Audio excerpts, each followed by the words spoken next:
61 number question आपका दिया गया है कि निम्न में से कीटभक्षी पौधा नहीं है। कौन सा पौधा ऐसा है जो कीटभक्षी नहीं है? तो फर्स्ट ऑप्शन आपका है ड्रोसेरा, और बी है वीनस फ्लाई, और सी ऑप्शन है घटपर्णी, और डी ऑप्शन है आर्किड। कौन सा पौधा है जो कीटभक्षी नहीं है? तो इसमें जो आपका राइट आंसर है वो है आर्किड। आर्किड का पुष्प होता है, ये कोई कीटभक्षी पौधा नहीं होता। बाकी जो तीन ऑप्शन ड्रोसेरा है और वीनस फ्लाई है, घटपर्णी है, ये आपके क्या है, कीटभक्षी पौधे होते हैं जो विभिन्न प्रकार के कीटों को अपना भोजन बनाते हैं। और कीटभक्षी पौधे उन स्थानों पर पाए जाते हैं जहाँ पर नाइट्रोजन की कमी होती है मिट्टी में, है ना। तो 61 नंबर क्वेश्चन आपका इस प्रकार से कंप्लीट होता है। 62 नंबर क्वेश्चन की बात करेंगे तो रदनक रदनक दांतों का कार्य क्या है? दांत आपके चार प्रकार के होते हैं, पढ़ा होगा आप लोगों ने, हमने अच्छे से पढ़ाया है। तो रदनक दांतों का क्या कार्य होता है? फर्स्ट ऑप्शन है काटने का होता है, बी ऑप्शन फाड़ने का होता है, और सी ऑप्शन पीसने का, और डी ऑप्शन है पीसने और चबाने का। तो कौन सा ऑप्शन आपका सही लग रहा है वो आप कमेंट बॉक्स में लिखिएगा। इसमें देखो राइट आंसर जो आपका जाएगा फाड़ने का कार्य होता है। रदनक दांतों का कार्य क्या होता है? फाड़ने का। और जो कृंतक दांत होते हैं वो काटने का कार्य करते हैं। ठीक है, जो कृंतक होते हैं वो काटने का कार्य करते हैं, और रदनक होते हैं वो फाड़ने का कार्य करते हैं, और बाकी चौड़क और अग्रचौड़क जो होते हैं वो पीसने और चबाने का कार्य करते हैं। नेक्स्ट क्वेश्चन है 63 नंबर, रीसेट बटन, ये कंप्यूटर लेसन से है। रीसेट बटन का प्रयोग होता है, रीसेट बटन का प्रयोग कब किया जाता है? तो इसके लिए आपको कमेंट बॉक्स में आंसर लिखना है। फर्स्ट ऑप्शन है कंप्यूटर बंद करने के लिए, बी है कंप्यूटर गति बढ़ाने के लिए, कंप्यूटर को निर्देश देने के लिए, या कंप्यूटर को दोबारा प्रारंभ करने के लिए। यानी एक बार प्रारंभ है, दोबारा उसको प्रारंभ करने के लिए रीसेट बटन का प्रयोग किया जाता है। तो इसका जो राइट आंसर होगा डी होगा, है ना। कंप्यूटर को दोबारा प्रारंभ करने के लिए रीसेट बटन का प्रयोग करते हैं। जब एक बार रीसेट बटन दबाते हैं तो क्या होता है, कंप्यूटर अपने आप स्विच ऑफ हो जाता है और वो अपने आप बिना कोई बटन दबाए ही खुल जाता है, यानी प्रारंभ हो जाता है। तो डी ऑप्शन आपका जो है राइट हो जाता है इसमें। 64 नंबर क्वेश्चन दिया गया है कि ढोलक में ध्वनि उत्पन्न होती है।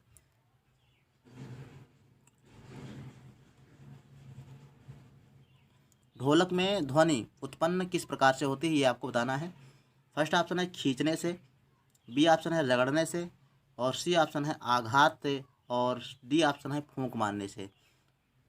तो क्या है कि ढोलक में जब आप उसको आघात करते हो, उस पर चोट मारते हो, तब उसमें आवाज़ निकलती है, ध्वनि उत्पन्न होती है। तो इसका जो सी ऑप्शन है वो आपका राइट हो जाता है।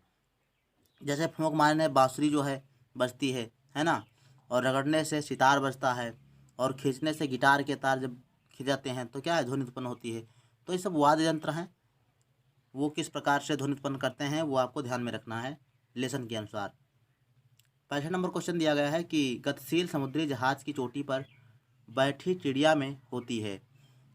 65 नंबर क्वेश्चन का answer very very important question है, आपको ध्यान में रखना है इसको। गतिशील समुद्री जहाज की चोटी पर बैठी चिड़िया में कौन सी गति होती है? फर्स्ट ऑप्शन है गतिज ऊर्जा, बी ऑप्शन है स्थितिज ऊर्जा, और सी ऑप्शन है गतिज एवं स्थितिज ऊर्जा दोनों होती हैं, और डी ऑप्शन है स्थितिज एवं गतिज ऊर्जा में से कोई नहीं।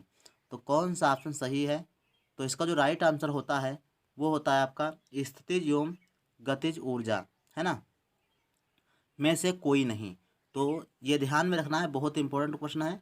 और चौंका देने वाला क्वेश्चन ये है आपका, समझ लो कि जो चोटी चोटी पर बैठी हुई है जहाज़ की वो चिड़िया, तो चिड़िया में जो है कोई भी ऊर्जा नहीं है, नाव चल रही है, अगर जो जहाज़ रुक भी जाए तो उस पर कोई प्रभाव पड़ने वाला नहीं है ना। तो ये आपका डी इसमें राइट आंसर हो जाएगा। नेक्स्ट 66 नंबर क्वेश्चन दिया गया है, दो पत्थरों के तेजी से आघात करने या टकराने पर यांत्रिक ऊर्जा बदलती है किसमें? फर्स्ट ऑप्शन है प्रकाश एवं ध्वनि ऊर्जा में, और बी ऑप्शन है ऊष्मा एवं ध्वनि ऊर्जा में, और सी ऑप्शन है ऊष्मा एवं प्रकाश ऊर्जा में, और डी ऑप्शन आपका देखो दिया गया है सबसे नीचे है ऊष्मा प्रकाश और ध्वनि ऊर्जा में। तो कौन सा ऑप्शन इसमें सही है वो आप कमेंट बॉक्स में लिखिएगा। फर्स्ट ऑप्शन देखो इसमें जाएगा प्रकाश एवं ध्वनि ऊर्जा। तो जब जो दो टुकड़ों को पत्थरों को जब हम टकराते हैं तो क्या होता है, ध्वनि निकलती है और चिंगारी निकलती है ना। तो प्रकाश और ध्वनि ऊर्जा इसमें जो है राइट हो जाएगा। ए ऑप्शन आपका सही होगा इसमें। इसके बाद है 67 नंबर क्वेश्चन दिया गया है कि 50 किलोमीटर की ऊंचाई पर उड़ते हुए हवाई जहाज में होती है कौन सी ऊर्जा। तो इसमें ए ऑप्शन आपका दिया गया है स्थितिज ऊर्जा होती है और गतिज ऊर्जा होती है। स्थितिज और गतिज ऊर्जा दोनों होती हैं। और डी ऑप्शन है स्थितिज एवं गतिज ऊर्जा में से कोई नहीं। तो कौन सा ऑप्शन सही होगा। तो जो 50 किलोमीटर की ऊंचाई पर जो हवाई जहाज उड़ रहा है उसमें जो है आपका ये दोनों प्रकार की ऊर्जा होंगी। कौन सी, स्थितिज ऊर्जा और गतिज ऊर्जा, है ना। यानी हेलीकॉप्टर अगर जो बाई चांस रुक भी जाए तो उसमें क्या है, स्थितिज ऊर्जा होती है, और गतिज तो उसे गति कारण उसमें गतिज ऊर्जा होती है। तो ये ध्यान में रखना है। 68 नंबर क्वेश्चन दिया गया है कि एक दर्पण के सामने खड़ा होने पर आपका दर्पण में प्रतिबिंब, यहाँ पर प्रतिबिंब लिखा है, प्रतिबिंब होता है, हमेशा सीधा प्रतीत होता है। कौन सा ऐसा दर्पण है जिसमें सामने खड़े होने पर सदैव सीधा ही प्रतिबिंब आपको दिखाई देगा। तो वो है आपका समतल और उत्तल दर्पण। समतल और उत्तल दोनों दर्पणों में क्या है आपका जो है सीधा दिखाई देगा प्रतिबिंब। समतल दर्पण में आपके समान यानी जितनी बड़ी वस्तु होती है उतना बड़ा प्रतिबिंब दिखाई देता है, जबकि उत्तल दर्पण में जो वस्तु का जो प्रतिबिंब बनता है वो छोटा बन जाता है। तो 68 नंबर का जो डी ऑप्शन है ये सही हो जाएगा। 69 नंबर क्वेश्चन दिया गया है कि दूर स्थित किसी ऊंची इमारत की संपूर्ण ऊंचाई जिस दर्पण में देखी जा सकती है वह दर्पण कौन सा है। तो दूर स्थित कोई भी इमारत है, संपूर्ण ऊंचाई किस में देख सकते हो, तो ये आपको ध्यान रखना है समतल या उनतल। इसमें थोड़ा ऑप्शन जो है गड़बड़ हो गए हैं। समतल दर्पण, उत्तल दर्पण, अवतल दर्पण, या समतल और अवतल तो दोनों दर्पण, है ना। तो कौन सा दर्पण होगा जिसमें ये जो इसमें आपका जो ये दिया गया है ये नहीं होना चाहिए, या उनतल, है ना। तो ये नहीं होगा, तो इसमें राइट आंसर आपका हो जाएगा समतल दर्पण। समतल दर्पण में हम किसी भी दूर स्थित इमारत को पूरा पूरा देख सकते हैं। तो इसका ए आंसर जो है सही हो जाएगा। 70 नंबर क्वेश्चन दिया गया है आम का पेड़ से नीचे गिरना उदाहरण है। यानी कोई आम है जो पेड़ से टूटकर नीचे ही गिरता है, क्यों गिरता है, किस बल के कारण गिरता है। तो इसका ए ऑप्शन है पेशीय बल, बी ऑप्शन है गुरुत्व बल, और सी ऑप्शन चुंबकीय बल, और डी ऑप्शन है घर्षण बल। तो किस बल के कारण वो नीचे ही आता है, वो ऊपर क्यों नहीं जाता टूट के। तो कहने का तात्पर्य है इसमें जो है गुरुत्व बल होता है, इसलिए वो पेड़ के नीचे गिरता है। तो बी ऑप्शन इसमें जो है राइट हो जाएगा। यहाँ से आपको निकाल लेना है स्कूटर निम्नलिखित में का से कौन विक्रय सा घर्षण मूल्य। बल के कारण नहीं होता है। तो इसमें लिखेंगे उदाहरण दिया गया स्कूटर है का विक्रय कि मूल्य कौन सा बराबर। जो कार्य है घर्षण बल के कारण नहीं होता। तो ए ऑप्शन है जंगल में आग का लगना। कभी कभी होता है कि जब तेज आंधी चलती है तो उसमें पेड़ों के टकराव के कारण आग लग जाती है, तो घर्षण के कारण होता है। तो ये राइट आंसर है, मतलब ये सही है लिखा गया है। और बी है मशीनों में कलपुर्जों को घिसना। तो कोई भी कलपुर्जे होते हैं वो घिस जाते हैं, वो घर्षण के कारण ही घिसते हैं। जूतों का घिसना भी घर्षण के कारण होता है। और डी ऑप्शन है कुएं से पानी का खींचना। तो कुएं से जो पानी खींचा जाता है तो उसमें घिर्री लगी होती है ना, क्या घिरनी लगी होती है। तो ये ऑप्शन जो डी वाला है ये आपका नहीं होगा, तो ये ध्यान रखना है।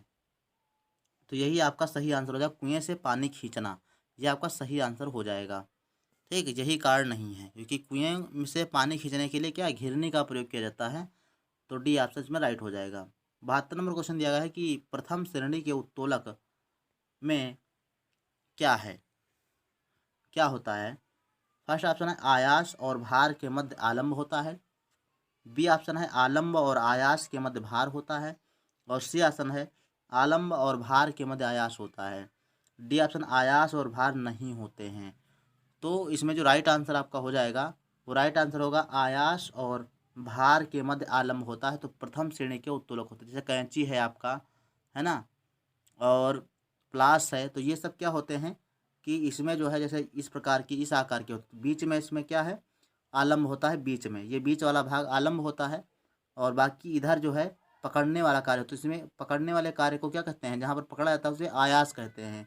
और जहाँ पर कोई वस्तु रख कर हम काटते हैं तो उसको क्या कहते हैं, भार कहते हैं। तो ये ध्यान में रखना है। तो आलम्ब जहाँ बीच में होगा तो वो प्रथम प्रकार का उत्तोलक होगा। और बी वाला जो ऑप्शन है आलम्ब और आयास के मध्य भार होता है, तो यह द्वितीय प्रकार का उत्तोलक हो जाएगा, है ना। और नेक्स्ट आगे चलते हैं। 73 नंबर क्वेश्चन दिया है घर्षण बल निर्भर करता है किस पर। तो घर्षण बल किस पर निर्भर करता है। फर्स्ट है ए सतह की प्रकृति पर, बी है क्षेत्रफल पर, और सी है आयतन पर, डी है उपरोक्त में सभी। तो इसमें जो है राइट आंसर आपका हो जाएगा उपयुक्त में से सभी। सभी पर जो है सभी कारण होता है इसका, है ना। तो ये आपका राइट आंसर हो जाएगा, डी ऑप्शन उपरोक्त में से सभी।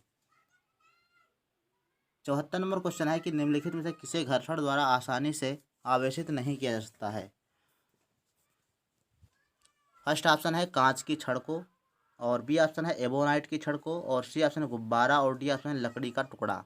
तो किसे आसानी से आवेशित नहीं किया जा सकता है, तो इसमें जो राइट आंसर आपका होगा लकड़ी का टुकड़ा। इसको चाहे इतना रगड़ो जल्दी इसको आवेशित नहीं किया जा सकता है।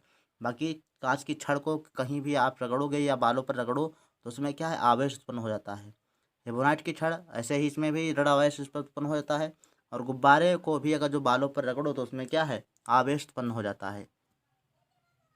एबोनाइट की छड़ फलालेन से रगड़ने पर क्या होता है, तो इसमें जो है फर्स्ट ऑप्शन दिया गया है कि एबोनाइट पर धनावेश तथा फलालेन पर ऋणावेश उत्पन्न होता है। बी ऑप्शन है एबोनाइट पर ऋणावेश तथा फलालेन पर धनावेश उत्पन्न होता है, और सी ऑप्शन है एबोनाइट व फलालेन दोनों पर धनावेश उत्पन्न होता है। एबोनाइट व फलालेन दोनों पर ऋणावेश उत्पन्न होता है, तो इसमें जो राइट आंसर आपका हो जाएगा बी वाला, एबोनाइट पर ऋण आवेश उत्पन्न होता है तथा फलालेन पर धन आवेश उत्पन्न होता है। तो ये राइट आंसर आपका बी वाला सही होगा। और 76 नंबर क्वेश्चन दिया गया है कि निम्न में से कौन जल के साथ तेजी से क्रिया कर सकता है। तो फर्स्ट ऑप्शन है sodium, B calcium, C magnesium, और डी लोहा। तो कौन सा ऐसा धातु है जो जल से तेजी से अभिक्रिया करता है, तो सोडियम इसमें राइट आंसर होगा। सोडियम धातु को जब जल में डालते हैं तो बहुत से तेजी से अभिक्रिया करता है, तो ये ध्यान में रखना है। सोडियम को किस में रखते हैं ये आपको कमेंट बॉक्स में लिखना है, किस चीज़ में सोडियम रखा जाता है, तो ये कमेंट बॉक्स में लिखना है। फिर लिखा 77 नंबर क्वेश्चन है कि दहन में सहायता करने वाली गैस कौन सी है। कौन सी गैस दहन में सहायता करती है, दहन में क्या होता है जलना, तो जलने में सहायता करने वाली कौन सी गैस है, तो ए ऑप्शन है कार्बन डाइऑक्साइड, बी ऑप्शन है ऑक्सीजन, और सी ऑप्शन है आर्गन, और डी ऑप्शन है नाइट्रोजन। कौन सी गैस दहन में सहायता करती है, तो इसमें ऑक्सीजन गैस जो होती है वो दहन में किसी भी वस्तु को जलाने में सहायता करती है ना। और जो ये होती है कार्बन डाइऑक्साइड, ये आग को बुझाने का कार्य करती है, जिसको हम इसमें प्रयोग करते हैं, जिसमें हम जो अग्निशामक यंत्र होते हैं उसमें कार्बन डाइऑक्साइड का यूज किया जाता है ना। और 78 नंबर क्वेश्चन दिया गया है कि निम्नलिखित में से कौन सी अक्रिय गैस नहीं है। ए ऑप्शन है आर्गन, बी ऑप्शन है नियान, और सी ऑप्शन है क्रिप्टन, और डी ऑप्शन है हाइड्रोजन। कौन सी गैस अक्रिय गैस नहीं है ये आपको बताना है। तो इसमें जो डी ऑप्शन है हीलियम, ये आपका राइट आंसर है। हीलियम जो है हाइड्रोजन गैस जो है ये अक्रिय गैस नहीं है, ये राइट आंसर हो जाएगा 78 नंबर का। फिर है 79 नंबर क्वेश्चन है सामान्यतः वायु के किस घटक की मात्रा परिवर्तनीय है। तो कौन सा घटक ऐसा है जो परिवर्तनीय है, मतलब बदलता रहता है समय के अनुसार, स्थान के अनुसार। तो ए ऑप्शन आपका इसमें सही होगा जलवाष्प। जलवाष्प की मात्रा क्या है परिवर्तनीय है। जैसे गर्मी का मौसम जब होता है तो उसमें जलवाष्प की मात्रा कम हो जाती है, वही जब सर्दियों का मौसम हो या बरसात का मौसम हो तो क्या होता है कि वातावरण में जो वायु होती है उसमें जलवाष्प की मात्रा अधिक हो जाती है। बाकी रही कार्बन डाइऑक्साइड की मात्रा, ये निश्चित होती है कि 0.03% होती है ना। तो ये आपको ध्यान में रखना है। नाइट्रोजन है तो नाइट्रोजन 78% होती है, कितनी होती है 78% होती है। ऑक्सीजन की मात्रा कितनी होती है ये आपको कमेंट बॉक्स में लिखना है। फिर लिखा है 80 नंबर क्वेश्चन है 20 हर्ट्ज आवृत्ति से कम आवृत्ति की उत्पन्न ध्वनि क्या कहलाती है।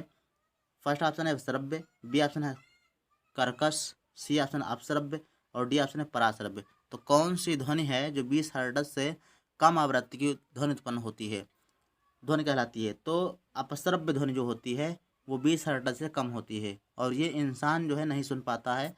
हाँ, इसको कुत्ते जो है सुन लेते हैं, इसीलिए वो थोड़ी भी आहट उनको सुनाई देती है तो तुरंत जो है चौंक जाते हैं। तो कुत्ते इस आवाज़ को सुन सकते हैं, तो ये ध्यान में रखना है। 20 हर्ट्ज आवृत्ति से कम आवृत्ति की ध्वनि को क्या कहते हैं अपश्रव्य ध्वनि कहा जाता है। 81 नंबर क्वेश्चन दिया गया है कि कार्य करने की क्षमता को क्या कहते हैं। ये सब लोगों को पता होगा, कार्य करने की क्षमता को क्या कहते हैं ऊर्जा कहते हैं। फिर है 82 नंबर क्वेश्चन दिया गया कि इसमें से कौन प्रबल अम्ल है। प्रबल अम्ल, अब इसमें देखो अम्ल सारे हैं, नाइट्रिक अम्ल है, साइट्रिक अम्ल है, सल्फ्यूरिक अम्ल है और एसिटिक अम्ल है। लेकिन प्रबल अम्ल कौन सा है ये आपको बताना है। तो इसका राइट आंसर जो होगा वो फर्स्ट वाला नाइट्रिक अम्ल जो होता है वो प्रबल अम्ल कहलाता है। आवेश कितने प्रकार के होते हैं ये आपको बताना है। आवेश 2 प्रकार के होते हैं, 1 प्रकार का होता है, 3 प्रकार के होते हैं और डी 4 प्रकार के होते हैं। तो इसमें जो राइट आंसर होगा सबको मालूम होगा 2 प्रकार के आवेश होते हैं। कितने प्रकार के? 2 प्रकार के। तो फर्स्ट ऑप्शन जो है सही हो जाएगा। ऋणात्मक और धनात्मक आवेश 2 प्रकार के आवेश होते हैं। 84 नंबर क्वेश्चन दिया गया है कि न्यूमेरिक की होती हैं। न्यूमेरिक की कौन होती हैं? फर्स्ट ऑप्शन है कीबोर्ड में